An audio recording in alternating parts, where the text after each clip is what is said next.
Last night while you were sleeping, someone was defending your name. Not because you asked them to, not because they had to, but because something in them refused to stay silent when others spoke about you carelessly. And here is what makes this moment so psychologically powerful. You will probably never know it happened. If this video finds you today, it is not by accident. Subscribe right now, drop a comment saying, "I felt this," and hit like because what we are about to unpack will change how you see loyalty, energy, and the invisible bonds between human souls. Let us begin. There is a phenomenon in psychology called social identity protection. It means that when someone genuinely cares about you, your reputation becomes part of their identity. Your name is not just your name to them. It is something they carry, something they feel responsible for. So when a room full of people starts throwing your name around like it means nothing, something rises up inside the person who truly loves you. Not anger exactly. Something deeper. Something almost primal. They speak up. They correct the narrative. They say the things you would have said for yourself if you had been there. And the most extraordinary part, they do it without filming it. Without texting you afterwards saying, "Hey, I just defended you." Without waiting for a thank you. That kind of loyalty is so rare in this world that most people will go their entire lives without experiencing it. But someone did that for you. Last night, in a conversation you were not even part of. Now let us talk about why this matters so deeply from a psychological and spiritual perspective. Psychologists have studied what they call third-party advocacy for decades. It is when someone defends another person in a social situation where the person being discussed is not present. The research is stunning. Studies show that when someone defends you in your absence, it is one of the clearest behavioral indicators of deep, unconditional regard. Not just friendship, not just politeness, deep, unconditional regard. Because think about what defending someone actually costs. It costs social comfort. It means going against the energy of a room. It means risking being seen as difficult, dramatic, or overly loyal. In group psychology, humans are wired to follow the social current. We are wired to nod along, stay quiet, avoid conflict. The brain literally releases stress hormones when we go against a group consensus. So when someone fights that biological pull and speaks up for you anyway, they are choosing you over their own comfort. They are choosing truth over belonging. That is not small. That is one of the most powerful things one human being can do for another. Now here is where it gets spiritual. In many ancient traditions, there is a belief that the human soul is not just contained in one body. That the people who love us carry a piece of our essence with them everywhere they go.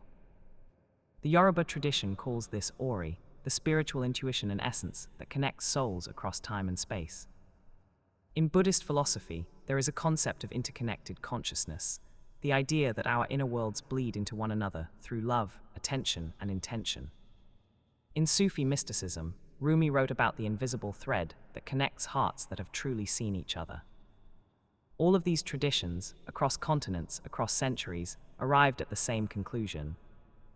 The people who love you are spiritually tethered to you. Your name in their mouth is not just sound. It carries your energy. And when they defend it, they are literally protecting your spiritual field from contamination. They are refusing to let your name become a vehicle for negativity. Think about that. Someone last night refused to let your name be used as a vehicle for other people's insecurities, jealousy, or small-mindedness. They stood in the gap between you and that energy. They absorbed the discomfort so you would not have to. Now I want you to sit with a question. Do you know who it was? Can you feel it even if you cannot name it? There is usually someone.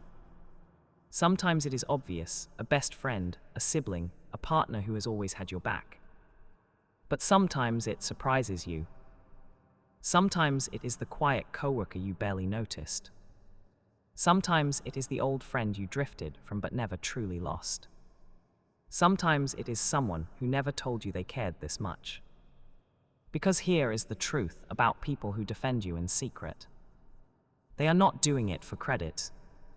They are doing it because they cannot do anything else. Your well-being is woven into theirs. And this brings us to one of the most beautiful and painful paradoxes of human connection. The people who love us most deeply are often the ones we underestimate. We get so distracted by the loud ones, the showy ones, the ones who make grand gestures and post about their love online. We forget to pay attention to the ones who quietly show up. The ones who say nothing to us but say everything for us. The ones who are fighting battles on our behalf that we will never see. Psychologist John Gottman, who spent over 40 years studying human relationships, discovered that the strongest predictor of a lasting bond is not passion or chemistry. It is what he called turning toward. It is the small, consistent moments where someone chooses you. Defending your name in a room where you are not present is one of the highest forms of turning toward. It says, even when you cannot see me, even when you will never know, I am still choosing you. That is the kind of love that does not expire. That is the kind of loyalty that holds civilizations together. Now I want to shift to something uncomfortable. Because this conversation cuts both ways. If someone defended you last night, you need to ask yourself a harder question. Are you the kind of person who defends others when they are not in the room? When someone speaks badly about a friend of yours, what do? Do you nod along to avoid conflict? Do you laugh at a joke that comes at someone else's expense? Do you stay silent when silence feels like complicity? Because here is what the research on social psychology tells us. We teach people how to treat others by what we tolerate in conversation. When we stay silent while someone is being torn apart in their absence, we are not being neutral. We are participating. Silence in those moments is a vote. It is a vote that says, this behavior is acceptable here. And spiritually, there is a concept in many traditions called karmic witnessing. The idea that the universe, or God, or source, or however you relate to the divine, registers not just what we do, but what we allow. Not just our actions, but our silences. Not just what we say, but what we refused to say when it mattered. So today, after watching this video, I want you to make a quiet commitment. A commitment to be the kind of person who defends, who stands up, who says, actually, I know that person, and that is not who they are. Not aggressively, not dramatically, just honestly, just clearly, with the kind of calm, quiet certainty that comes from genuine love. Because that kind of moment, the moment when you defend someone who cannot hear you, is one of the purest expressions of your character. Nobody is watching. Nobody is gradding you. It is just you and your integrity in a room full of people going the other direction. And if you can hold your ground in that moment, you are the kind of person worth defending. Now let us go deeper. Because there is something happening on the energetic level when someone defends your name, and science is actually starting to catch up to what spiritual traditions have always known.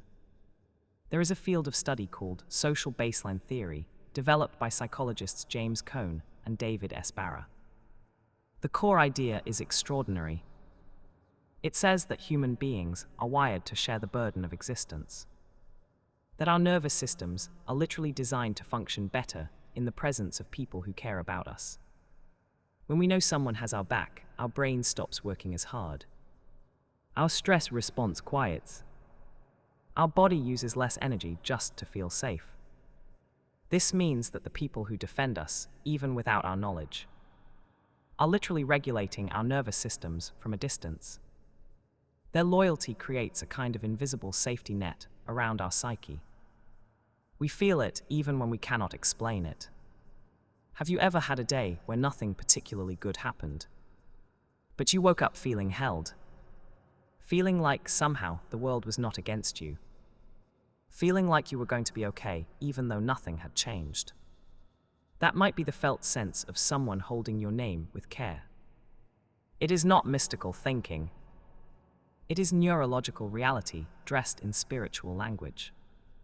The love that surrounds us operates outside of time and space. It does not require our presence to function.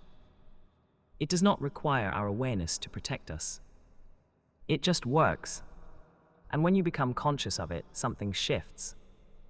You stop feeling quite so alone. You stop carrying quite so much invisible armor. You start to understand that you are more loved than you currently believe. Far more loved than your most difficult day has led you to think. Now, here is something I want you to understand about the person who defended you. They were not just protecting your reputation. They were protecting something in themselves. Because when someone genuinely loves another person, that love becomes part of who they are. Your goodness, your realness, your complexity, all of that lives inside them now. And when someone attacks you, they are not just attacking you. They are attacking the version of you that lives in your defender's heart. They are attacking a memory, a feeling, a moment. They are attacking the laugh that your defender cannot forget. The way you showed up for them when nobody else did. The specific, unrepeatable thing about you that made them decide you were worth knowing. So when they defend you, they are defending all of that. Every moment, every memory, every invisible thread that ties your life to theirs. This is why defense can feel so fierce, so personal, so out of proportion to the original offense.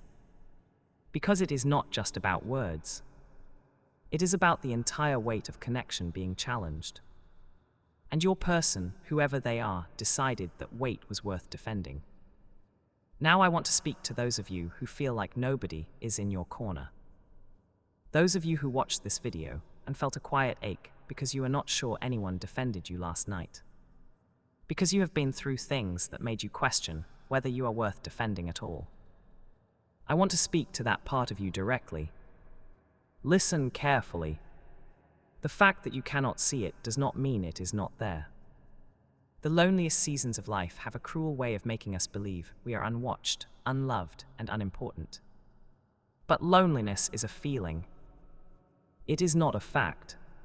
There are people carrying your name in their heart right now who do not know how to express it.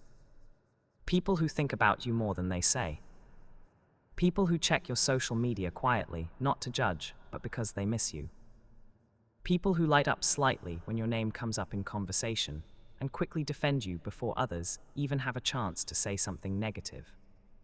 You may not have a crowd of defenders, but you probably have one. One person. And one person who truly, completely, unconditionally sees you is worth more than 1,000 who only know your surface. In spiritual traditions across the globe, there is consistent teaching about the power of singular devotion. One candle changes the nature of a dark room. One voice changes the texture of a silent crowd. One person who refuses to let your name be dragged does something to the energetic field of every conversation they walk into. Do not underestimate your one person.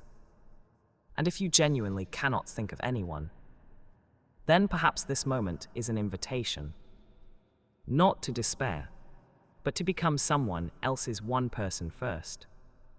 Because the spiritual law of reciprocity, what many call karma, what physics calls the conservation of energy, what the Bible calls sowing and reaping, it is not a metaphor.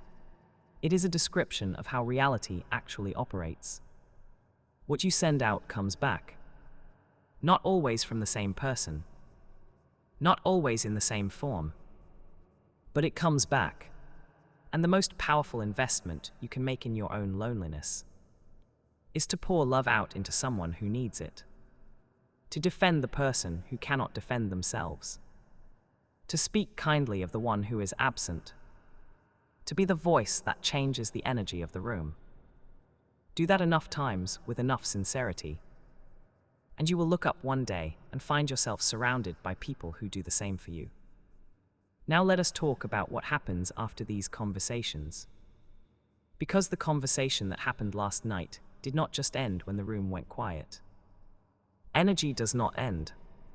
It continues. The person who defended you walked away from that conversation changed. Maybe slightly, maybe significantly, but something in them deepened. Because every time we choose integrity over comfort, every time we choose truth over belonging, we become more of who we are meant to be. Your defender grew last night, and you, without knowing it, were part of that growth. You were the catalyst for someone becoming slightly more courageous, slightly more honest, slightly more aligned with the person they want to be. That is an extraordinary thing to be for another human being. And they are that for you too. This is what real relationships do. They are not just comfortable. They are transformative. They make us bigger than we were. They call out the best in us, even in the moments we are not watching. Now there is something in psychology called the halo effect by proxy. It is a lesser-known extension of the classic halo effect, which describes how one positive trait makes us see everything else about a person more positively. The halo effect by proxy works like this. When someone speaks highly of you in a room of strangers, those strangers begin to experience positive associations with your name before they have even met you. Your defender did not just protect your reputation. They extended it. They opened doors you do not even know exist yet. There are people today who think more favorably of you because of words spoken in a conversation you were never part of. That is the invisible power of advocacy. It multiplies. It travels. It creates opportunities and connections in ways that cannot always be traced back to their origin. Your person last night may have changed the trajectory of your life, without either of you ever knowing it. This is why the quality of the people in your life matters so much. Not for what they do when they are with you, but for who they are when you are not there. You want people around you who speak of others with grace, who correct false narratives without being asked, who understand that words about absent people carry real weight, because the same way they speak of others when those people are absent. That is exactly how they speak of you. Choose accordingly. Pay attention. The gossip who tears everyone else apart will tear you apart the moment you leave the room. And the one who says, "Actually, I know them, and they are not like that," they will do the same for you. Every time, without hesitation, without needing credit. Protect those people. Treasure them. They are rarer than you think. Now I want to bring this to the spiritual dimension one final time. Because there is something that happens in the unseen world when someone chooses to defend you. Many spiritual traditions, from indigenous African spirituality to ancient Hinduism to Jewish mysticism in the Kabbalah, speak about the concept of spiritual intercessors. Beings, or in earthly terms, people, who stand between you and harm. Who absorb what was meant to destroy you. Who take the blow so you do not have to. The person who defended you last night was your intercessor. They may not have used that word. They may not think of themselves that way. But that is what they were. They walked into a moment of spiritual turbulence around your name and said, with their presence and their voice and their willingness to be uncomfortable, "Not today, not this one. This person is under my protection." And something in the universe acknowledged that. Something shifted. The words that were meant to define you differently did not land the way they were intended to. Because someone stood in the way. That is grace. That is what grace looks like in human form. Not an angel with wings. Not a vision in the night. Just a person. A flawed, tired, real person. Who decided that your name was worth fighting for. Even when they were outnumbered. Even when it was awkward. Even when no one would ever thank them for it. Find a way today to express gratitude. Not necessarily to that person specifically, though if you know who it was, reach out. Send a message. Make a call. Say, I just want you to know that I appreciate you. You do not have to explain what you felt watching this video. Just let them know they matter. Because people who quietly defend others are often the same people who never ask for love loudly. They give it in secret, in the spaces between words, in the steady, unglamorous, unposted moments of real loyalty. And they deserve to know it is seen, even if only by you, even if only today. And if you cannot think of one specific person, direct your gratitude outward into the universe. Say it quietly to whatever you believe in. Thank you for the ones who hold my name carefully. Thank you for the ones who stand in the gap. Thank you for the love I cannot always see, but somehow always feel. Because it is there. It is surrounding you right now. Woven into the fabric of your story by the people who chose to love you before you knew you needed it. You are more defended than you know. More loved than you feel on your hardest days. More connected than your loneliness has tried to convince you. Someone last night chose your name over their comfort. Let that land. Let it soften something in you. Let it remind you that you are not as alone as the world sometimes makes you feel. And then go out today and be that person for someone else. Defend the absent. Speak truth when it costs you something. Protect the names that cannot protect themselves in the room. Because that is how we build a world where loyalty is not rare. That is how we become people worthy of the love we have been given. That is how we honor the ones who stood up for us last night. And every night before that. In conversations we will never hear. In moments we will never see. In the quiet, extraordinary, invisible way that real love always works. Thank you for being here. If this message reached something inside you, subscribe to this channel. We go this deep every single week. Leave a comment below and tell me, who is your person? Who is the one you know would defend you without being asked? Honor them here. And share this video with someone who needs to be reminded that they are loved. Because somewhere tonight, in a conversation they cannot see, someone is going to defend their name. And they deserve to feel it.